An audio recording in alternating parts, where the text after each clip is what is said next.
intelligence, I always found some struggle between people who are looking from different areas.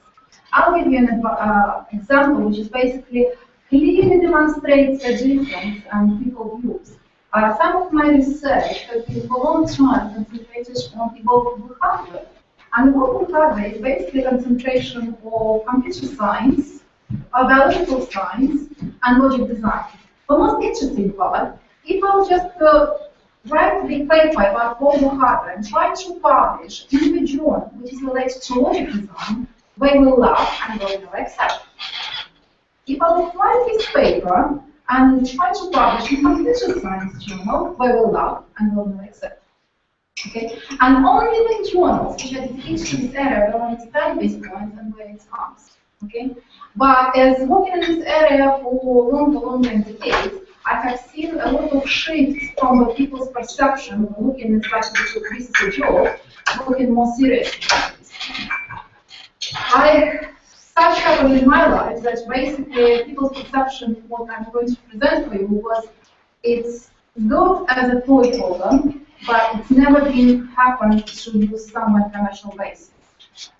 In the recent hour, we have started to use it in commercial basis, and some of these I will show you and share. Some of these I won't be able to demonstrate clearly, but there is potential to move it and see how it goes.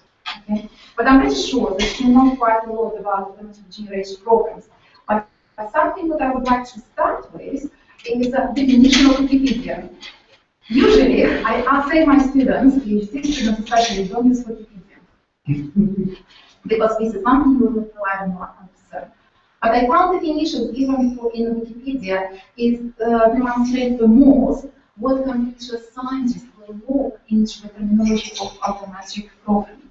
If I start to speak to you, to any of you sitting in this room, and I said, I'm going to read something about automatic programming and so on, the first thing that will be clicking in your mind if I speak about this presentation is, well, in computer science, the general automatic programming identifies the type of computer programming in which some can use generates a computer program to allow human programmers to write the code at the higher abstraction level.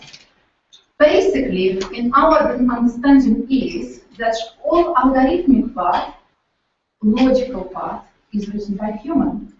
All other, like sort of wrap-ups and anything, it's written by automatic programs. This is something that we understand under automatic programming stuff, something that we would like to teach everyone else. I have someone who is saying no. It's not, it's semi-automatic. Yeah, this is Wikipedia. So, but this is what I said, like, sort of, this is something that we will start with.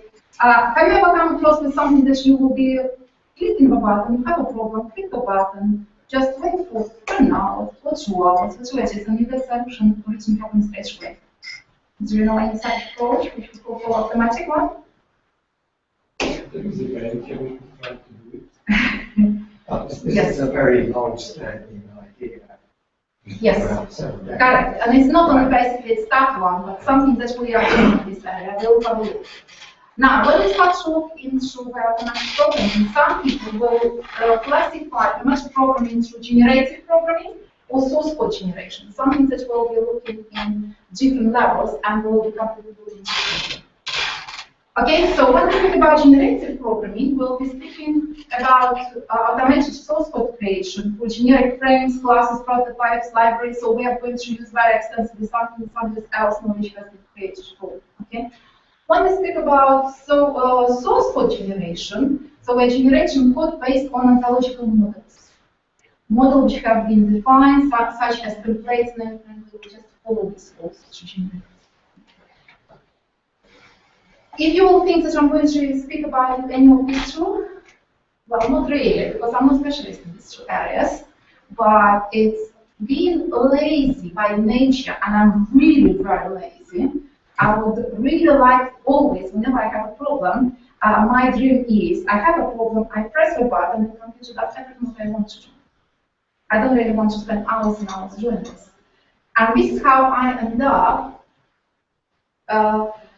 somewhere like sort of getting to computer scientist visions. We'll be speaking about the automatic programming. We'll speak about libraries. We'll be speaking IDE, and so on, and something that will program will be concentration of logical parts. This is the major approach which we are looking for. You would call this semi-automatic programming, it could be called, but whatever we call, we're speaking about trying to move up around ideas and libraries to have a look that programmers concentrate on higher abstraction level, higher logic generation. Assuming that the programmer is the person, or software developer is the person who can generate algorithm at the highest level. Okay? Now, I am a bit of AI scientist, and I do call myself AI, but despite the fact that whenever I say I am artificial intelligence, doing something artificial intelligence, people get scared and they run away.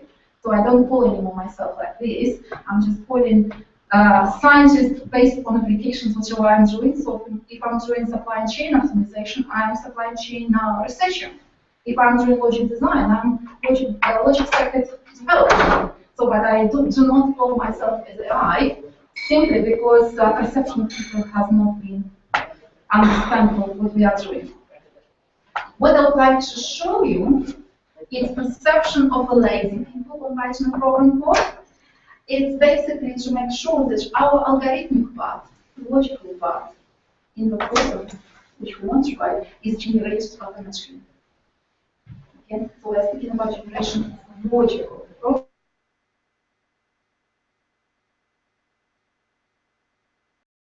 Advantage we have evolutionary direction. So I don't know how many of you are familiar with evolutionary algorithms, genetic algorithms, and all this. Oh well, so I wasn't sure how many of you. So I get to very, very low level to understand that you should understand to everyone, but you really see. We get into the area which is called genetic programming. Okay. Genetic programming initially has been introduced by Koza, has been extended by a number of researchers. By the principle of genetic programming is very simple. We will blend computer science, we will blend the principles of biology and the magic of biology, principles of biology and computer science will bring us bio-inspired software or something that we will call genetic programming. Now, when we speak about genetic programming, we speak about generation of program code using evolutionary algorithm. How many of you heard about Darwin theory? Where we come from? Monkeys, yeah? So we are monkeys, in a way. And somehow, according to Darwin theory, we get from monkey to some little guys because they're just eating from the picture and watching the program. The process of evolution, which is described by Darwin, according to the Darwin, it's lead from monkey using the selection process. Who is the strongest will survive, the quickest will survive, the cleverest will survive, and so on, to crossover. To mutation, it's all our environmental impacts and so on, to bring to something which we will call creative design of human being. We always say no one else can get better than human nature has been done. Okay? So according to the Darwin, it will go through description of our monkey, using selection crossover mutation, through generations, we will get to the Darwin agreement. So this principle. Also, we'll get to continuous adaptation to changing environment. For example, when we get at the very beginning, we needed to be someone who is going to be the strongest who will survive. Okay? Do we need in our modern world someone who is extremely strong physically to be able to survive, or someone who has a very good feeling of financial data will be more than in money? So we're speaking about definition of who is going to be the best performance or fittest, something that we call. And this is what we speak about, adaptation to changing environment. Environment change, we adapt to this. Environment change, we have a different goal, we adapt to this. As a result, we get to something which is we call process evolution. when we speak about process of evolution, one thing which we need to remember, every single monkey will be described using DNA. Every single nowadays human, it will be described by using DNA. DNA is the sequence of the response. So basically, we can interpret in any other solutions using DNAs, we can get to full evolution to the desired problem. And as a result, we can replace our DNA with description of our problem. We can replace all desired problem with something else. What we need to do, we need to treat this program code as our chromosome. It's exactly the same as nature treats our DNA when it tries to simulate evolutionary process. And because we will treat our program code as a chromosome or our DNA description, we can go through exactly the same operators as selection, mutation, and crossover, and we can generate the desirable program code. This is a principle, something that we call genetic programming. It's not necessary, we will call fully automatic programming, but it will allow us to design a part of program code that will deliver the desired result. And once we understand the principle of this, we can apply any type of algorithms. And if you start to look, and some of you said that you're quite familiar with genetic programming or genetic algorithms, you will find out that there are hundreds of variations of these algorithms. But as long as you understand the principle that our program code can be treated as chromosome, we can apply the sequence of operators, we can apply any type of algorithms like genetic programming, evolutionary strategy, Cartesian genetic programming, adaptive genetic programming, parallel, and so on. No matter what type of algorithm we will put into the context of this, we will be trying to evolve or generate a desired program. Okay? Now, let's just have a look on genetic programming as it is. Usually, when we look about the program, I'm trying to simplify this. When we're looking about programming, so we're thinking about program definition. So we have our requirements of our program code, which is written. So we will be having our program design. So simplified one would be flowchart definition.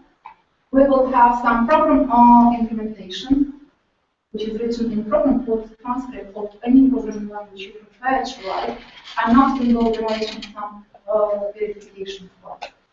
Now, this is the process we can do, and all these in genetic programming, all these steps are combined in one algorithm.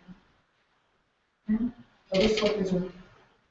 I think there's a question here that perhaps is very relevant, which is that, as you explained, natural evolution takes place by mutations, but how do you make a mutation to a program? And won't most of the mutations be rubbish? Not necessary. Let's have a look at this example. Great Jack, great Jill. What can I mutate here? I can mutate Jack can be replaced with Bill, Bob, or anyone else. I can replace great with different type of function on it. When we speak about mutation, we can swap either name of the function we are using or method, or we can change the sequence of parameters we find, or we can change parameters in it. So when we speak about mutation, there are different types of mutation we can introduce, ranging to our desire, how far we want the program to be modified. There are some directions like something called evolutionary programming. In evolutionary programming, what we do, we say, okay, our program will contain multiple lines. You are not allowed to add any lines. You are not allowed to delete any lines. But what you will be allowed, you are allowed to change parameters. In genetic programming, you are allowed to add new lines. You are allowed to remove some lines. Also, you are allowed to create a new functions like function as the evaluation goes and once we iterate. Even because we are allowed to create new functions, we will be using such type of methodology which is called automatically defined functions. Okay? As evaluation goes, we identify the sub-functions which perform very well in our program code and give them a name and use it as a function. Am I not answering? Well, there obviously has to be a process of change. And I think the real question, if that were like natural evolution, just be randomly changed character on the screen. Not necessary. And like, So that's all these. that's Well, we don't know yet because we haven't done it. sounds more like in terms of There must be a process of change. I think what we should do here is more about how the process works. Okay, now it just to make you on my side rather than on opposite side, and I do like to have people on my side rather than opposite. So before we go further, if we speak about DNA, every single DNA gene will have at least 6 different versions. When we say gene has changed, it will change randomly inside of 6 possible values. It's not really randomly from the random values, varies a range, for example, from 0 to 6 of each gene to be changed inside of our DNA. Okay? Because there is a range, and inside of range, we're changing randomly, we can put exactly the same definition inside of our program code. I think this is a good example for you to explain. We can say that our range is going to be Jack, Jill, Bob, and Mary. Our range of our genes, how we want to change, we can define by ourselves inside of program code.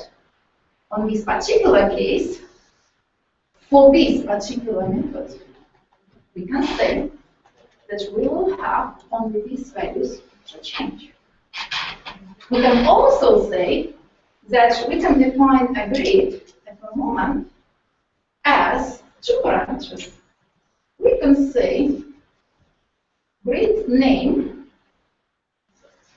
by supervisor. Okay?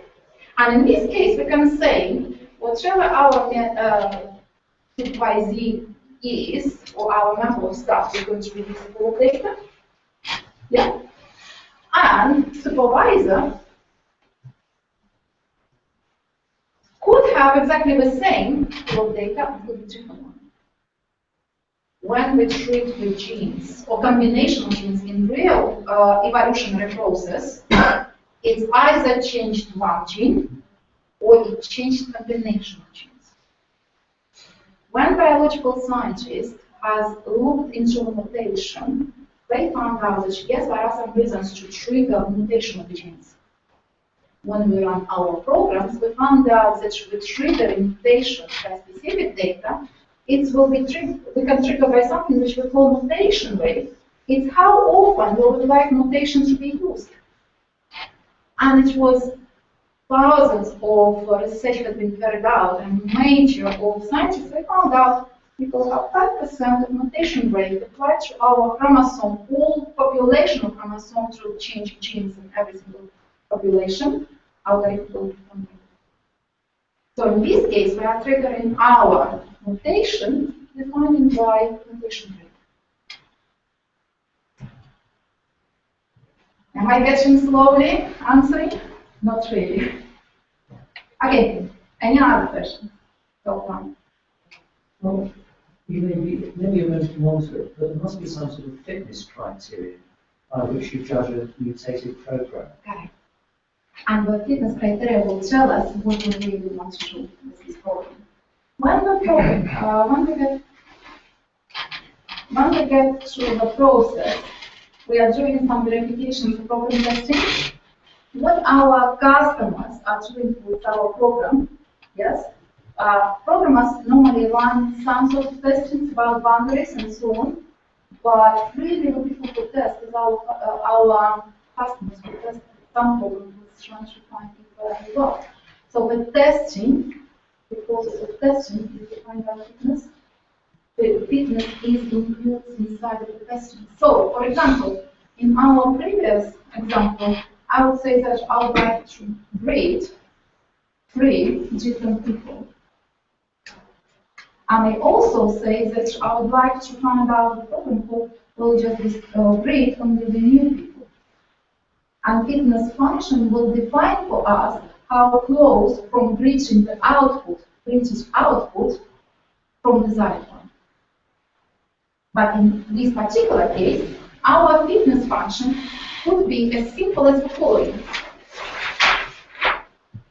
Our printing must be Jack, Jim, and Bob. As long as I will have my program printed strings as a result, my fitness function is going to be correct. Now, when we speak about fitness functions, one of the major problems we are defining fitness function. Fitness function is a function will define how good our program is. How far from desired program code is our program code. For example, like everyone knows, everyone knows if you write a program code, you will run only a number of tests to check and verify that the program code is correct. Okay? For the specific, the most usable sequences. In our program, in our case, this testing is incorporated inside of evaluation. And it runs every single evaluation, evaluating every single chromosome for our program code, considering how far or close we get to the test. Am I getting well? We'll see. I can really see quite a lot of disbelief with what I normally see, which is good. So let's see.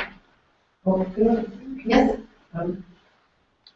This is a particularly well shown as an example. I mean, if you have an example of trying to track something, for example, to control a vehicle going around the road, something like that. Yeah. I mean, there are a number of approaches that you could use for the program design.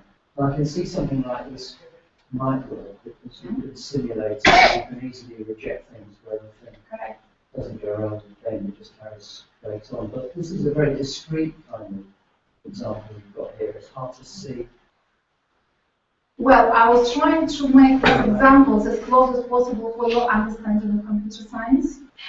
And when we speak about the DNAs and chromosomes, there are some pieces of problem reaching. For example, what you just mentioned about tracking control program which will track a vehicle on the distances.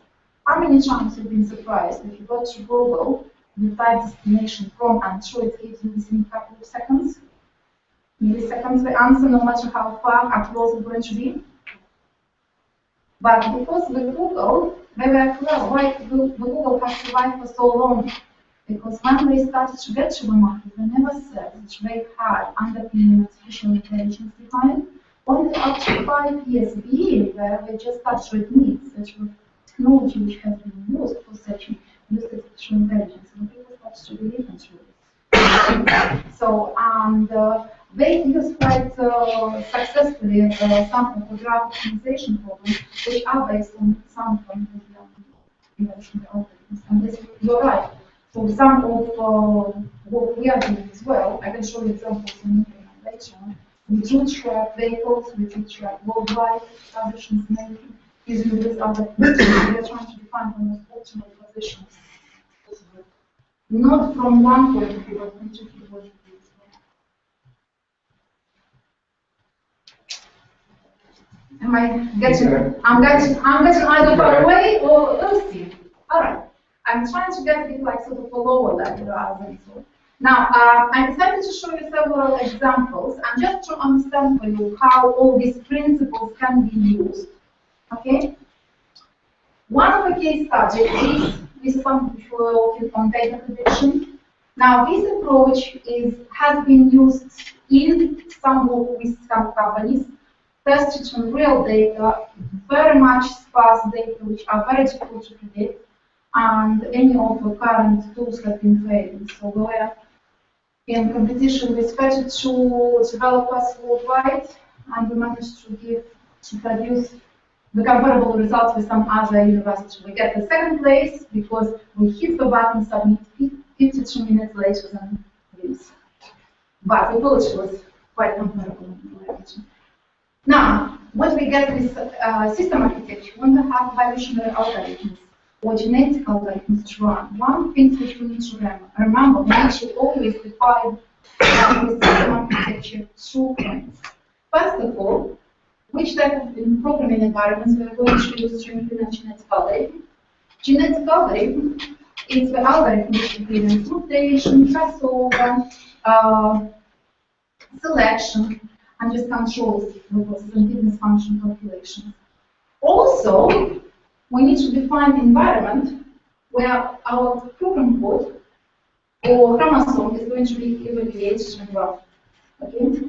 In this particular case, we have genetic algorithm. First, we implemented in VBA in Excel, which was completely wrong approach, and we found out that VBA apparently does not behave as we promised in our on our pages. I can't, because we spent 1 month trying to find out the mistakes of behaving the algorithm not as we expect, following the descriptions of VBA code in Microsoft, before we realized it's not the way how it works.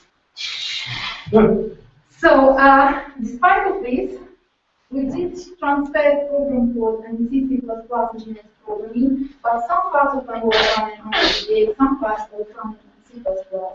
Now we basically parallelize everything. But this approach, basically, what I would like to tell you is about is when you try to use this type of approach, you always need to pick genetic algorithm, which environment you're going to use, and some chromosome definition and variation, what environment you're going to use. If you define correctly two environments based on your restrictions of speed, RAM memories, or any other restrictions as you have, normally you will be getting quite good success. And these two combinations will be easy to switch into. Now, in our particular case for prediction, what we are doing, algorithm by itself first was written in VBA, but later on it was in C++. And our compilation we were using for evaluating quite for a while in VBA, not in we've seen massive shoot up, very fast, program was flying once we got rid of VBA. So someone who has touched with VBA can understand our pain once we did. Now, our approach to data prediction was quite simple. We were taking from definitions that we will allow genetic algorithm by itself to find out the most suitable equation that predicts the data, every single data series we have. So if we start to have a classical approach, it was the following. So we have equation definition, we specify some equations, we could modify equations based on our data and behavior, and after that we'll just basically run some algorithms to find out and optimize the efficiency and verify if it's worth bringing to work. Okay? So a couple of years ago, when I was presenting this approach, I was saying I don't really want to follow this approach. I want to make sure that computer will find out all behavior of each data set by itself automatically. I had in the room people from a very large company working on prediction for 15-20 years, but they're looking at this saying it's rubbish until we have run results. So the difference between me presenting his time and 3 hours later announcing his results, first of all, saying we thought you will be the last one, it's rubbish, it's never work. They got completely speechless once the results have been announced. So we are not speaking about or saying that we are looking something like this. What I'm saying this approach works despite the disbelief of the people who have been there. And I've seen so many of them before. Okay? Now, what our approach was to do this, we had our VBA code written on this definition of functions, and we let VBA code has been changed automatically using the evaluation algorithm. So basically, in the first session, we were using VBA code to implement everything. Later on, yes. What is it you're predicting? It says genetic programming and data prediction. We were given the data series, very sparse data series. Do you know what that means, sparse data series? Yes. Well, the sparse data series is you could get like from 0 to 35 or 200 or 50, like without any predictions of jump, and there is no any data. When they run their programs on the data, on any programs which they exist and they have, and the company is quite large, so we had facilities to use it. But never managed to get that more or less decent prediction to be run.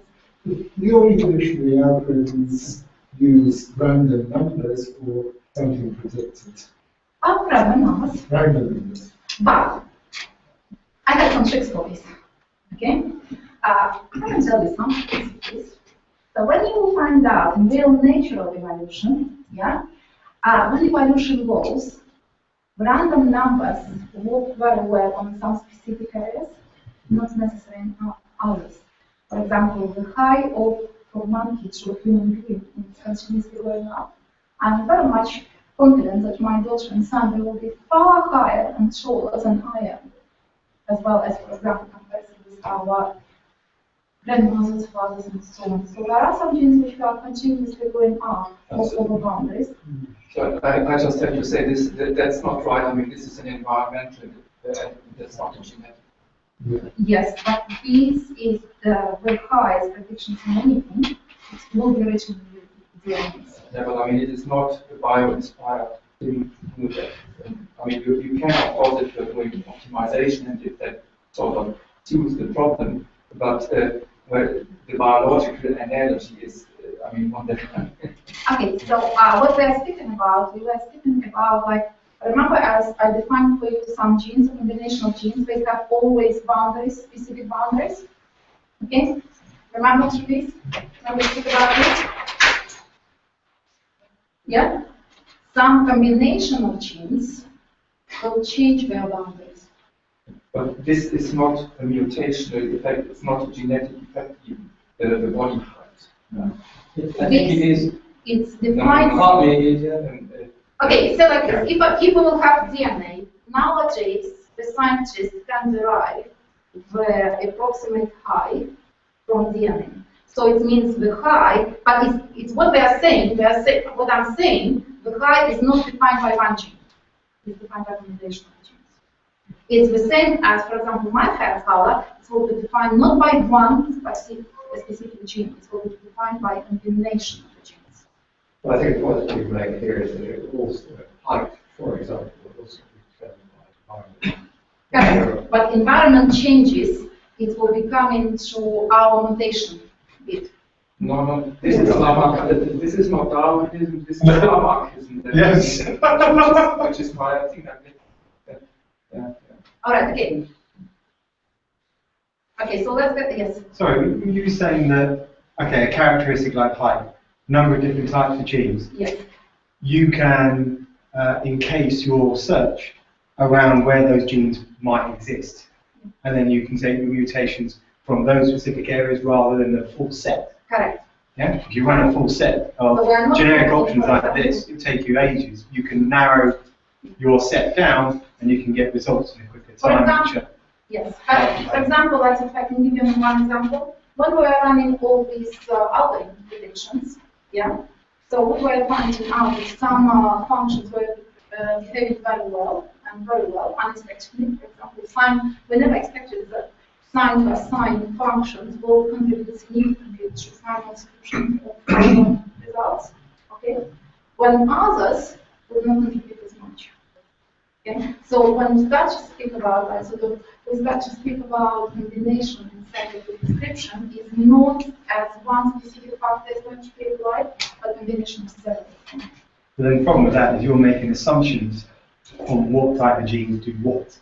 Unless you truly know what they do and what combinations of genes actually do, you're only making assumptions, therefore you're limiting your set of possible outcomes.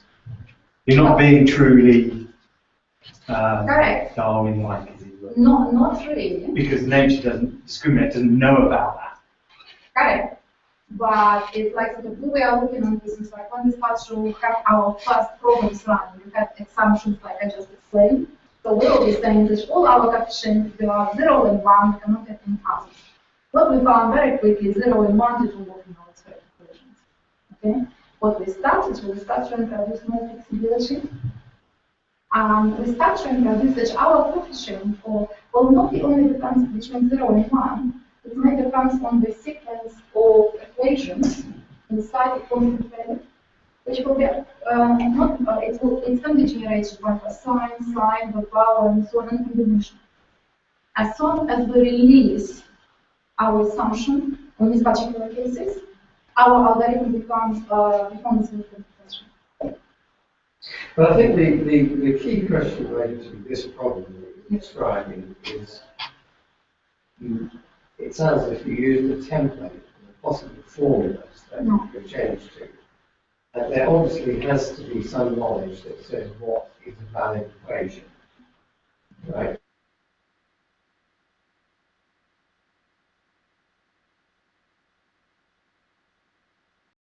Says what experience is a valid equation. And the question is, where does that knowledge come from? All right. And what limits it? If I have equation, fixed equation, I will be using evolutionary problem. With my work, I found out that it didn't work very well. We never got anywhere. Okay, we needed to release the structure of equation by itself. I didn't know when I started to run my program how many elements I'm going to have. I didn't know which elements I'm going to run the sum. Which one I'm not. When I start to run this, the one which I get to the program is the following. I said, I'm going to have functions. And I was very much genius with functions. I haven't put any add or modulo or sum. I had around 40 different type of functions I had. From velocity to modulus, naming, and so on with parameters. Also, I said that we have an input. And I was very much generous with inputs as well. So I haven't said that we have only like sort of when I have the data set, the only what I have in front of me, it was a time and values. I haven't got anything else, and I had no idea why and how these values have been applied. I had no knowledge inside of the business, knowing why, for example, this large amount of data has been done like this or like this.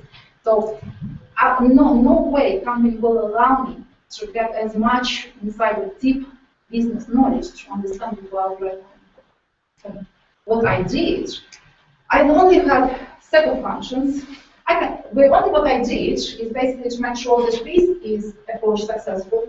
I just go through all existing papers which were using predictions.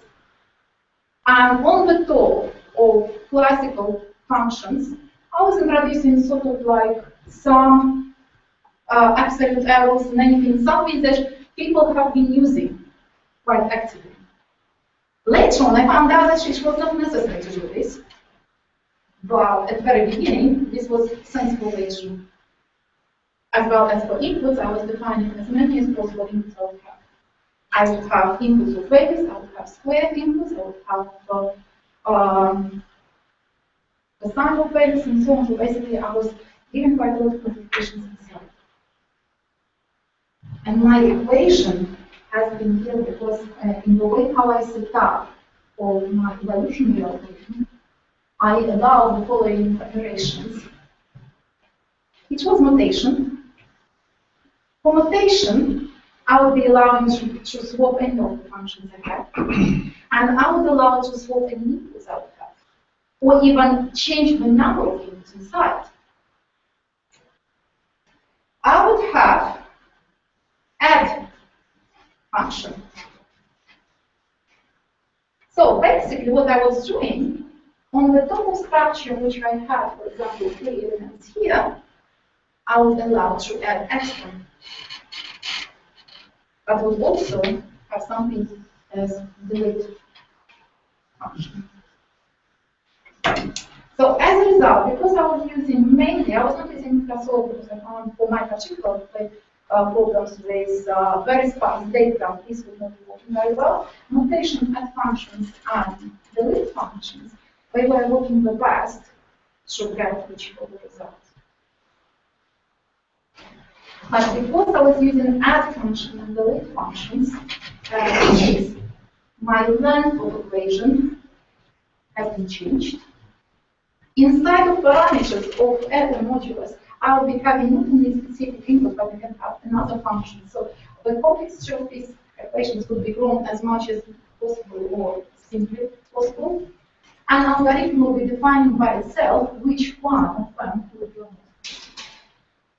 Okay? When I was presenting this, to be honest, because I didn't know results, how well they were performing, by the end of my talk on these results, I got a complete fail. We are completely on the bottom and nobody could get me comfortable. Because it was a lot of disbelief from people who are working on day-to-day basis with prediction, not believing it. So that's why what we do, we're changing a lot, not only of coefficients, we're changing input, we're changing the sequence. Yes. A question, just a detail. You have a time series or something like that? Yes, for these particular things, yes. Yeah, and when you make inputs for these values, are the inputs only based on the time, or is it explicit, or can it be based on earlier value, so implicit? So, okay, some values on area values have been incorporated inside of inputs. Okay. So, and I allow the program to choose by itself. It doesn't choose the immediate previous value, it doesn't choose the previous value later on. I just need to mention that we were doing prediction for 12 months. And if some of you have ever tried to do prediction, you would know that predictions to make prediction for the immediate 3 months is quite easy, or 3 data points. It's very difficult to make more or less accurate prediction for 12 data points with a sparse data set. So it's like if you don't have sparse data set, they are quite following very well, so we're getting quite quickly results. Okay, am I answering your question? Thank you. Yes. This domain in the domain is called functional analysis, where you describe all families of functions that you can combine to achieve prediction with any precision you want. Correct. Yes, and what you're talking has nothing to do with it. You play with some kind of buttons there that are not connected with this functional analysis. There is one thing. This, I don't need to know all this function analysis to make results better than in a lot of books previously. What I'll get my program, run the button, regardless of what data set series will describe and what inputs will be. I'm very much confident we'll get something more or less. Also, this is what we're speaking about. We're speaking about validity. Now, when I deliver to you this, because this has been harshly validated by the company who has a lot of program code and everything, they use for decades already linear programming and any other prediction tools which are available on the market or developed inside. Okay? So what we did is we just set up a competition when we were running as part of this, where we just basically welcome every single people, use function definition, linear programming, any other definitions try to predict the behavior. So that's the problem.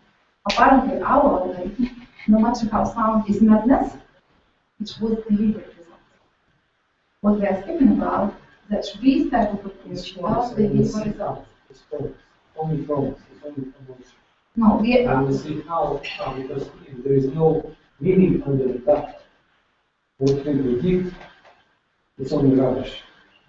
If there is no meaning in that. we have If validated. you random set, and Yeah. with some predictions, you can't understand this is random. There is nothing there to predict. Correct. You need to show me that no, it's not random, and that's the internal limits. And these internal limits are defined explicitly, and then we go to functional analysis. Therefore, I'm completely lost so far. Sometimes randomness, it could be good for us rather than bad for us. Okay? What we are trying to do here, we're trying to imitate the way of our evolutionary process of No, it's human not being. anything of what you just said. Evolution is pushed by external forces, Which one? and we adjust. In human being, and we adjust to external impact. Fitness functions, human being. We're speaking about And fitness what you're functions. saying, you define something inside the gene, the genome, let's say, and say this evolution is not, it's modification. That's the background. How would we define a monkey? I really think you should go forward and that's a problem solved. Okay. The biological analogy is stimulating, but it doesn't actually tell us how everything works. And therefore, we ought to hear about that. All right, okay, so I'll try to get you as close as possible. I understand the variable of this belief, okay? I normally do show the results, but it's my previous work does show that it works, okay? Now, what is important for us to have a look is when we have a specific type of problem, how this problem is described as chromosome, okay? Defining problem correctly for a chromosome is one step towards our success. Okay? So when we are given the term series, no matter how it is, if it is in our power to define what are going to be our genes, what are going to be inputs, what are going to be functions, and what we are going to change. More flexibility we are given, the better it works. I'll show you some results, maybe not everything, but I'll show you some results of how it works. So what we start to say, for example, we have an equation which is basically classical mathematical descriptions of any textbook you'll take. And what we do, we start to write down and describe more or less in graph way how we can break this down in the graph form. Some things that we can write down in the program code. Once we start to look into this, we start to develop what we need to know. We need to know operations with the values and the type of inputs and the different type of inputs we have. Once we've done this, we can either define this as a sequence of genes, or you could write straight away, as we did in PPA, we write straight away this program could have been incorporated in the equation inside. So, okay? In order to find out how this equation representation is, what we did, we could define an absolute error. An absolute error, it means how far the values which we calculated from our given data set. Okay? And this is what it will tell us how good or bad we are. Okay? Which of the chromosomes perform the best and which chromosomes perform the worst. Okay? And what we've done something more, and we went a bit further rather than working on absolute error, because everyone is working with absolute error. We start to integrate absolute error with quality parameters. What does mean I'm speaking about quality parameters? Very often, when we want to predict something, we are not aiming to have a perfect reconstructions of the data, but we are aiming of better performance of overall system. In our case, for example, we are working on data series for supply chain, and we knew the combination of values we had, what type of profit will be generated to the company, and how much loss the company will have, or how it's going to be incorporated into the utilization. So what we did in our algorithm, we combine absolute level together with quality parameters. In our case, quality parameters for profit, inventorization level, and returns. And once we combine quality parameters with absolute error, we find very interesting results. The value of absolute error sometimes could be as close to chance series as possible, but it will give a lot of negative profit. And sometimes you will have absolute error far away from their predictions, but profit will be going up. And this was the nature of business we were predicting on. Okay? And because we were working not only on absolute error, but we were working on quality parameters, we managed to escape this trap, getting the solution based on absolute error only, and missing some of quality parameters. Do you make a distinction between training data and test data? Yeah. We had, what was the process was quite easy. We had 5 years of training data. We had 1 blind year of data, which we were not given, and we had no idea what's going on. This company was checking on. And the following year, we were checking if our algorithm was working on the following year afterwards.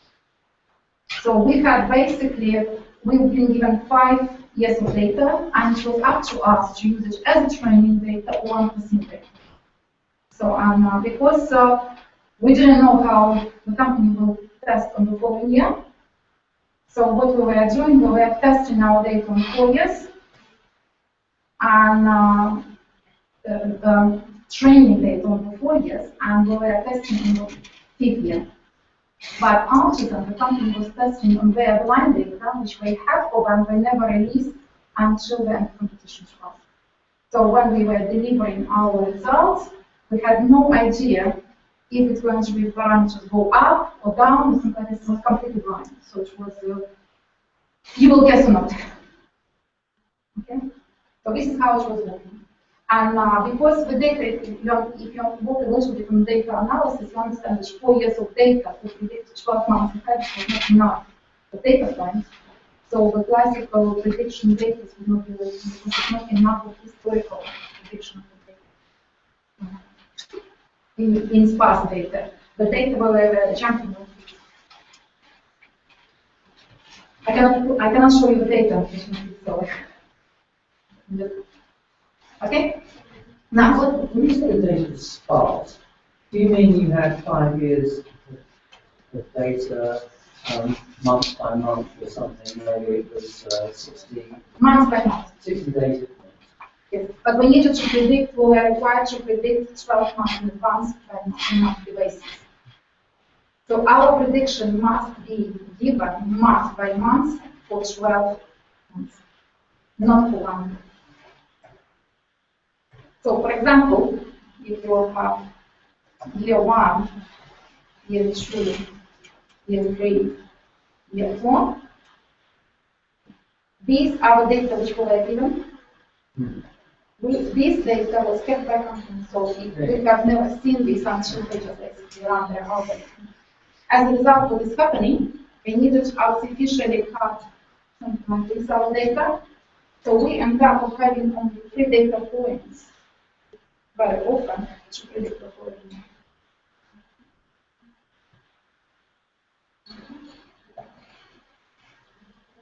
Okay. Makes sense? So this was restrictions. Because we tried to use some classical prediction algorithm, we failed completely once we started to use only 3 points data sets. So we found out that it wasn't worth to do this. The competition was run for 1 year, so we didn't have something. So what we did, we tried first to define initial population set of existing equations. After then we will be evolving all these equations using genetic alternatives. And new evolved equation was used to check our data set. Now, when we start to evaluate and analyze our new evolved equation, it has been changed so much that we came to conclusion that even if we will start our initial population from random generation, we will be getting similar.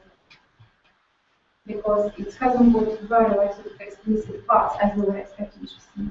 Just because you're using GAs and GPs here. No, we were using mainly GP. Well, GA I was trying to put as a simplicity, which was GP. Because in GA, you would need to have a string of genes. In GP, you need to have a gene. You need to get covered. So basically, it was used evolutionary process. I think that could confuse people. Okay. So this is what we did. Now, I cannot show you results. The output is just because we get one protein in place. But until we have been released to publish data, we have patents which this works all the patents about to finish the basically once the patent work finished. We used exactly the same approach to design a logic circuit.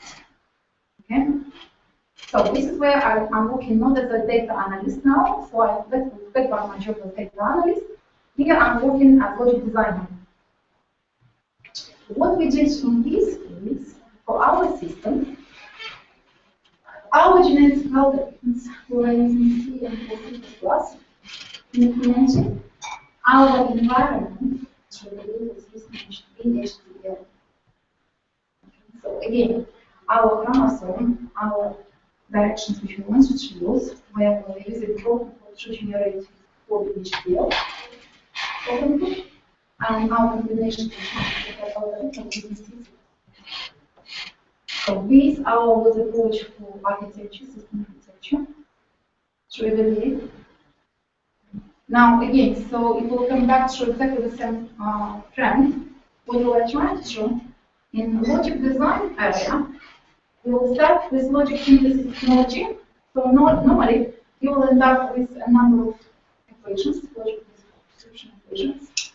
After then, we will be running some sort of optimization algorithms, which they are integrated to the package you use or developed by yourself. Before putting on hardware, it will be some sort of routing and optimization of routing, which is integrated to the package you have. And finally, we will put on the hardware. Okay? Now, what we're trying to do nowadays, we could either run evolutionary algorithms with areas, or again, we will combine this process in one. So when we combine the process in one, so we will escape of going through these points. We will get something routed second using silence, for example, chips, based on the restrictions and everything, from second, which is initially generated randomly. Okay. Now, in order to get something like this, we are using genetic programming. So genetic programming, we have to use what we've done. We've done slightly different. We have like multi-tree structure genetic programming, where we were giving some connections in between. Okay? And in order to define how good our circuit is performing, we were running our simple fitness function is with this number of parameters input. So if we are getting 100% of correct fits in the second required performance, our circuit has been good. So basically the test is not the goal, we run the test pattern. We were using exactly the same principles. The difference is all our functions was and, or, XOR, no, none, kids, inputs primary inputs, inductors inputs, and so on. And how good the circuit was, we were setting up some bits as first of all, we needed to make sure the functionality of the circuit is performed very well, so we were setting up the percentage of functionally correct bits. And once we were achieving 100% functionally bits, we were running an optimization of the circuit, delay, number of gates, and power consumption. So as a result, we are getting correct circuit with principles. It's exactly the same principle. We haven't changed anything, but only what we did, we just replaced our target of DNA representation with the description of the circuit.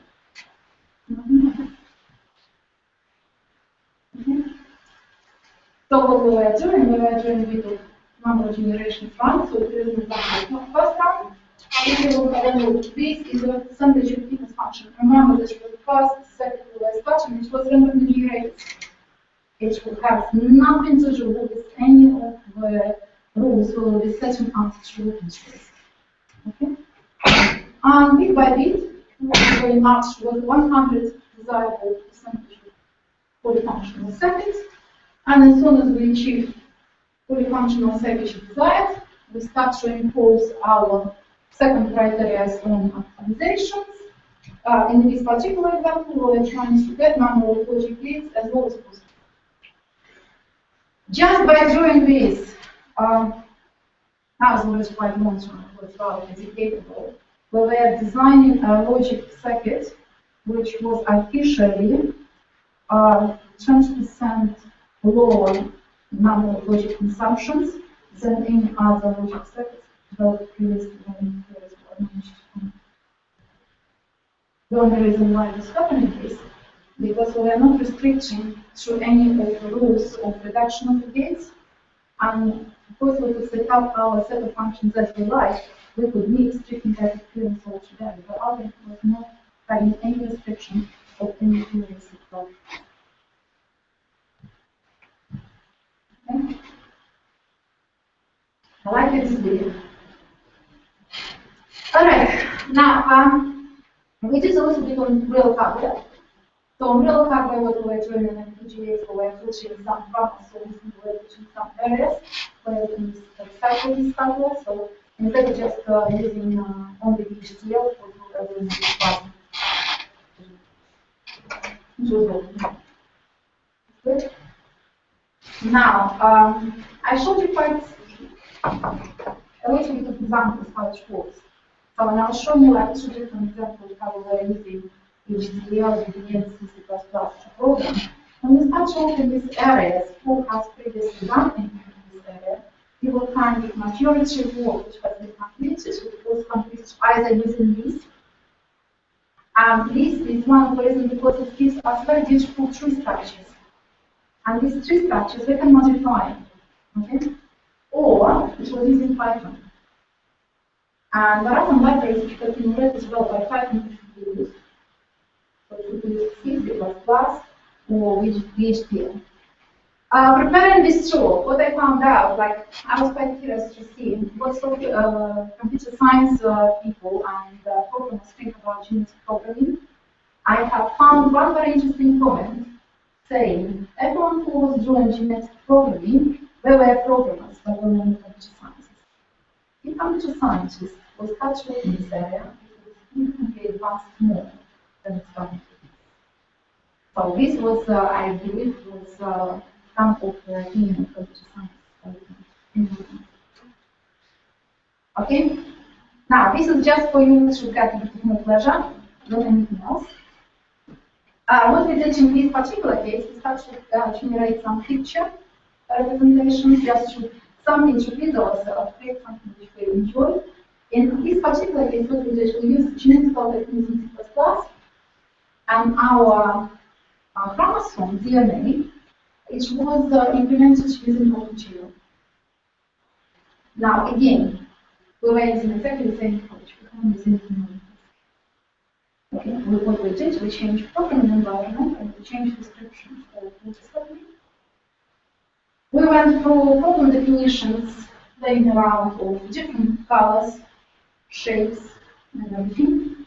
We were looking for some picture structures, which are in overset or something like this. We get some background compositions and definitions that we know, and we get some artistic appreciation. What we did in this particular case, we went through some artists, local artists, and not in their books. The only what we haven't said, the pictures which generated by the program, our program, where we just press the button and just wait for it to happen. We haven't said it was generated by program, our environment. What was happening?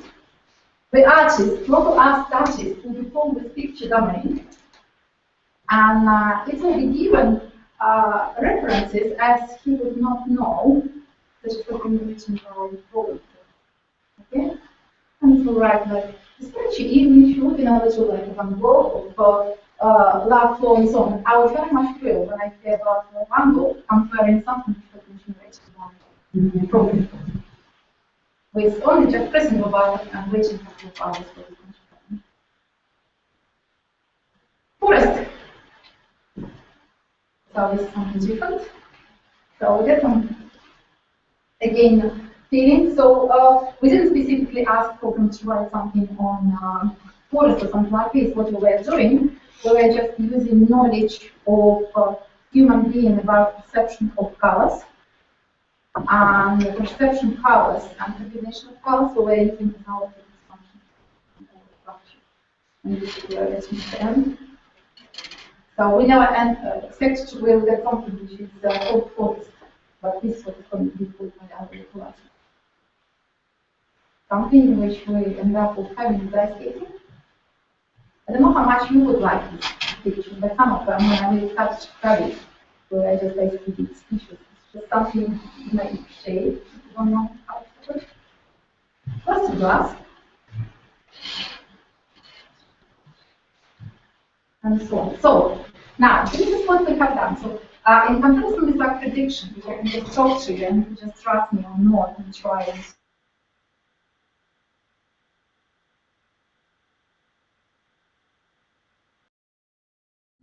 but something that you would visually call it.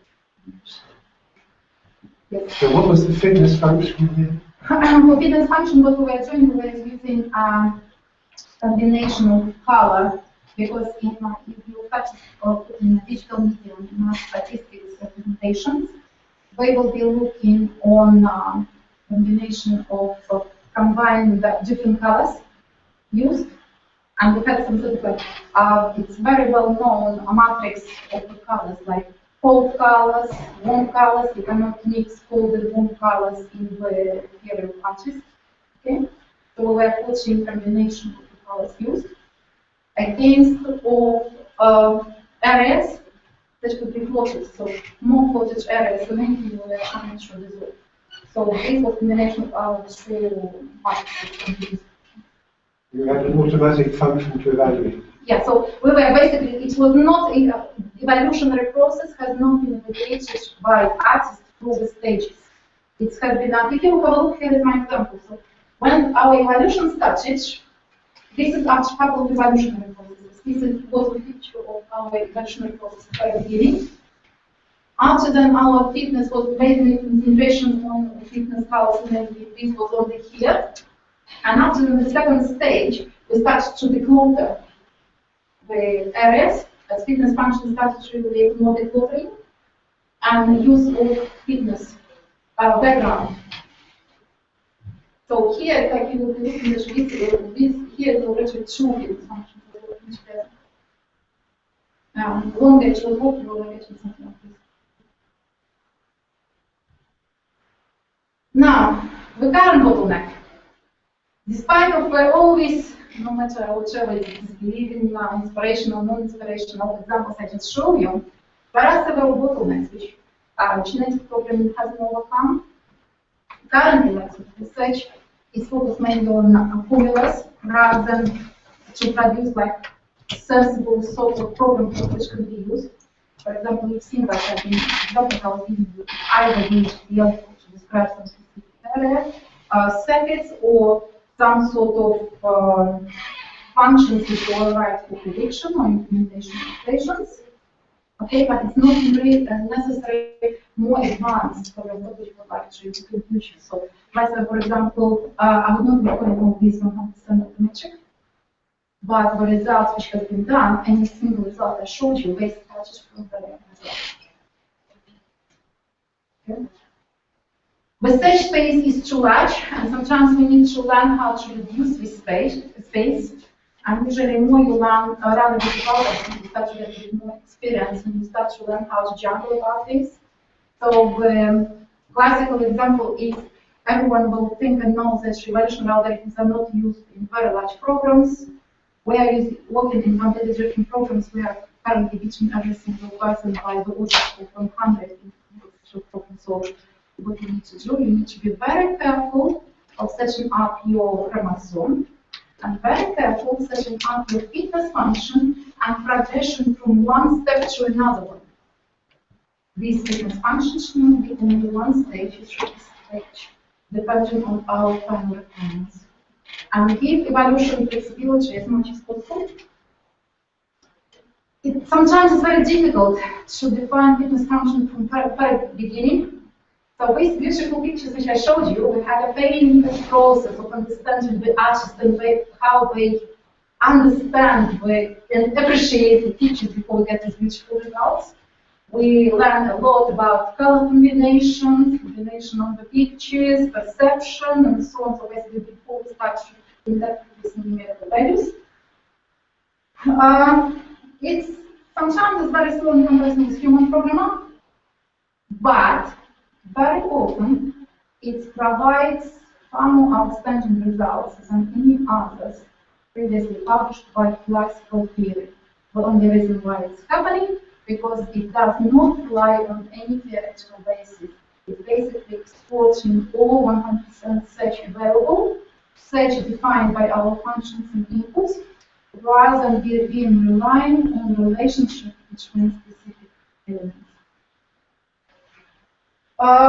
Loops is very difficult to implement. A lot of problems and a lot of predicts we have when we're doing some prediction techniques as well, but it's happening like this. One of them to finish, and finally, so maybe we'll get a bit further, and our algorithm at least will be able to evolve something that will not be 1,000. I think I took too much in school. Thank you very much.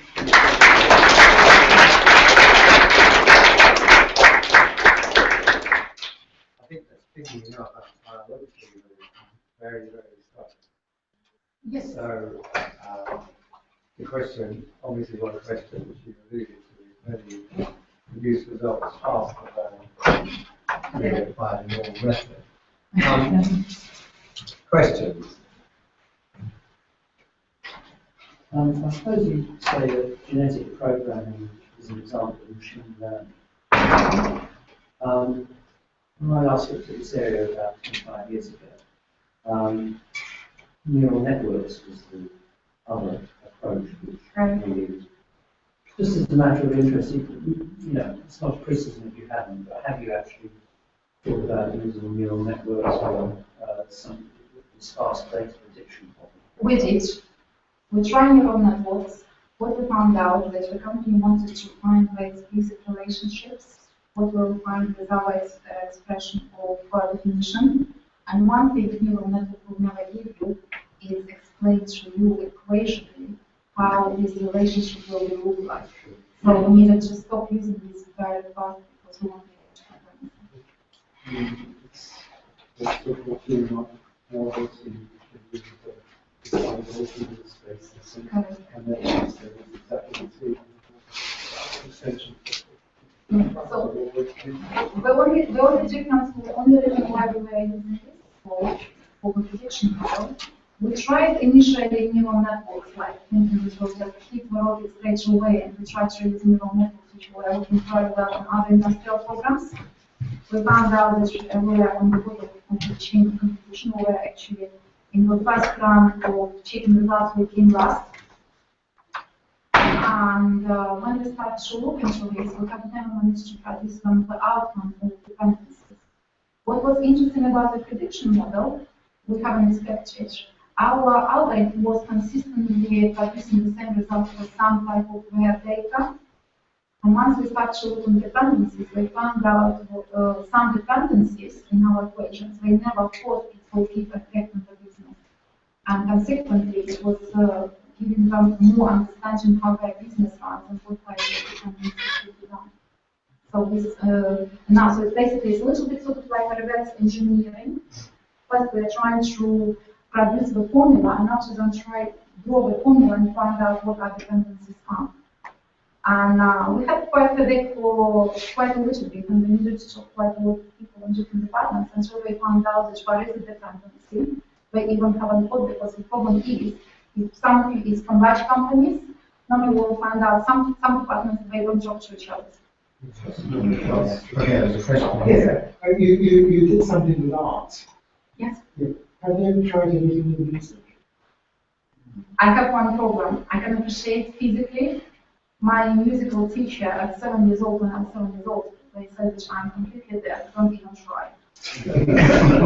So I'm not sure if I'll try this music, it will be more appreciation than this. At least here, at least I can visually appreciate. You could try it on. Just as a by, I can give you a reference to some art that did a program that was done probably 30 years ago. But there are quite a lot of, if you will have a Yes, look. perhaps you know about it. Yeah, but to be honest, like, so what I did show you, I showed you like exactly the same approach in completely different areas. You could call me whatever you like. If I was using prediction, data analysis, yeah, because during the logic design, I was more electrical engineer. So I will never call myself artist. So, but I just have.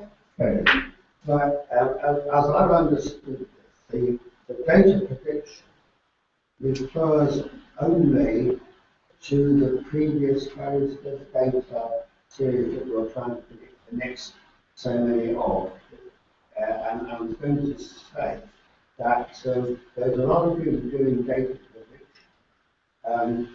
One of the very first I heard of was ice cream manufacturers.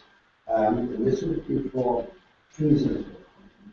So ice cream was exceedingly perishable.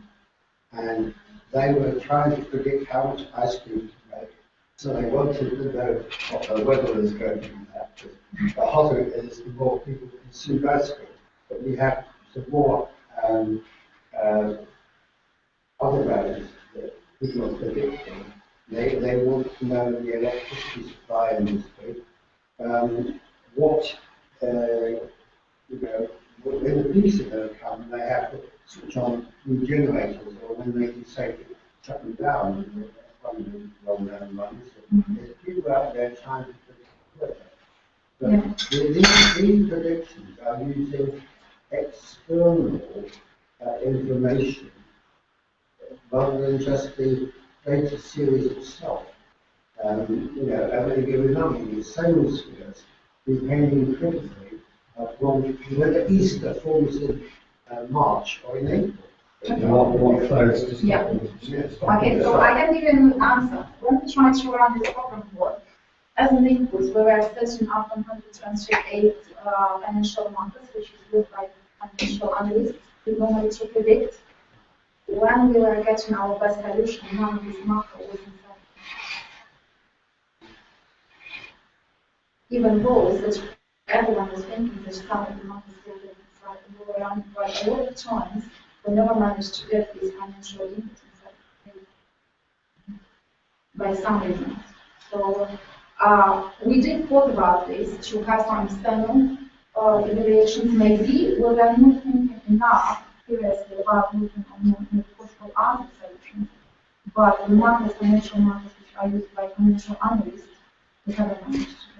What I can please to tell you is that this company was running all this data not only on one through algorithms for forecasting, which we had access for, but they also run through the forecasting softwares, which we used, and some of the licenses were cost as much as $100,000 per license, so it was very much easy accessible. I'm pleased to tell you the difference. So I don't think I will be standing here and telling you about this. So if we come More questions? No.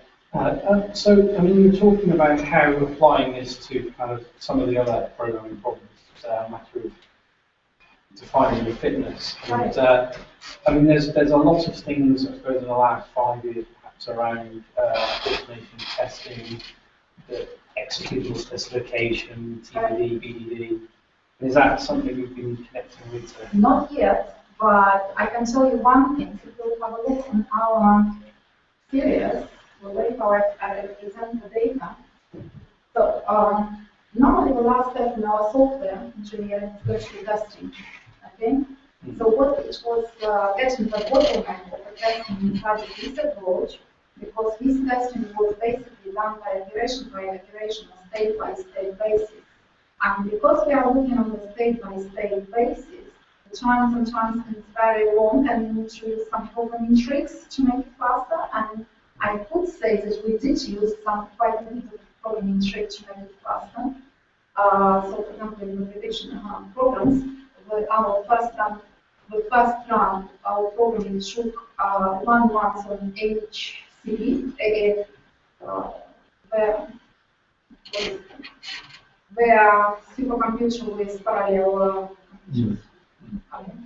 abbreviation terms, I'm sorry. But we were working 1 year on this, and now we are getting exactly the same results with still couple. But again, so it's more like good enough experience. So thanks to DBH, that's not very long. But it's like, to be honest, what was in software in terms of getting the scaling up, what was holding up is the testing. Actually, this approach that you just described, this is one of the ways forward for defining information. And I do believe that this approach is for world faster. Any more questions? Right, well, let's thank Tatiana for dealing with a somewhat skeptical audience. Well, I think I get used to this, so it's not the first time. As long as it's works, I'm okay. Thank you, it is a very interesting talk. Thank you very much.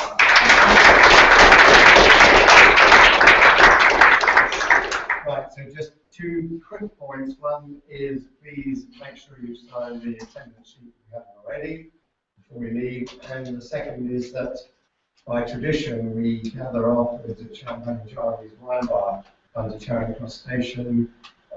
If you'd like to be honest, then you're very welcome.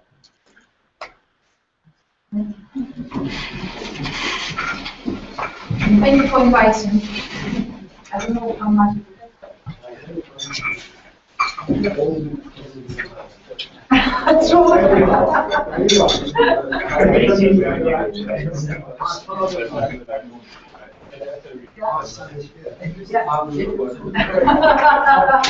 not always, but this is asking about combination of sometimes.